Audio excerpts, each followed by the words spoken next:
俗话说，冬至不端饺子碗，冻了耳朵没人管。大家好，我是超子，冬至就要吃饺子。今天给大家分享韭菜素三鲜饺子做法。韭菜不出水有技巧，鲜香味美，做法特别简单。首先准备1小把韭菜，摘好放入盆中，加入清水清洗干净。韭菜的根部特别脏，要反复揉搓清洗，最少要洗2-3遍以上，洗至水不发昏为止。彻底洗净以后，放入盆中，站立起来，控水备用。碗中单手打入3个鸡蛋，有条件的可以放4个，放入一点毛毛盐入底味，用筷子搅拌均匀。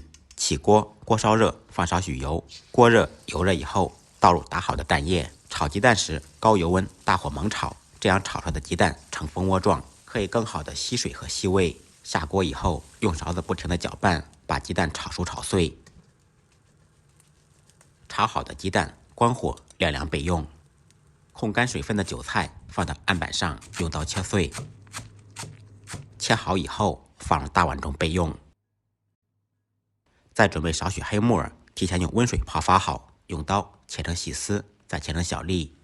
木耳尽量切碎一点，否则包的时候不容易包住。切好的木耳碎放入碗中备用。在调韭菜馅时，切记先不要放盐，放入少许芝麻香油，再放入半小勺提前熬好的黑葱油。这2种油都可以增加香味，而且可以锁住韭菜的鲜味和水分。黑葱油的详细做法我上期出过视频，想学的朋友可以点我主页看一下。搅拌均匀以后，放入木耳碎，炒熟晾凉的鸡蛋。鲜美好吃的关键，再放入2-3勺高钙虾皮。虾皮最好放生晒原味的，不要放太咸的那种。调韭菜馅不要放太多调料，只需要放入适量的盐，放入一些蚝油，什么鸡精、生抽、13香统统都不要放。虾皮、鸡蛋、韭菜、蚝油的鲜就够了。用筷子把馅彻底搅拌均匀，这样调的韭菜三鲜馅鲜美不出水，简单又好吃。接下来开始和面，盆中放入500克普通面粉，2-3克盐，增加面的筋性。少量多次的加入249克温水或者冷水，搅成面絮。再下手揉成光滑的面团，醒10分钟。醒好的面团放到案板上，再次揉搓，排出气体，再次揉成光滑的面团。搓成长条，切成大小相等的面剂子。切好的面剂子在案板上转上2-3圈，把它转匀，再按成饼状。再用擀面杖擀成薄薄的厚片。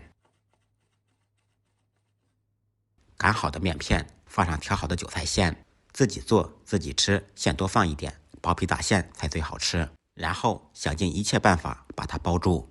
饺子的形状好看不好看无所谓，关键是好吃，那才是王道。起锅做水，水开以后下入包好的饺子，煮饺子全程开大火。全部下锅以后，用勺子推动，防止粘底。大火烧开锅，开锅以后加入一些冷水，再次开锅煮1-2分钟就成熟了。素馅饺子，尤其是韭菜馅饺子，不要煮的时间太久，否则会影响鲜味和口感。在我们北方，冬至习惯吃饺子，那么南方的小伙伴冬至吃什么呢？这样做的韭菜三鲜饺子不出水，味道鲜美，简单营养又好吃。学会的家人们点赞收藏，做起来吧！再忙再累，记得按时吃饭。下期视频见，拜拜。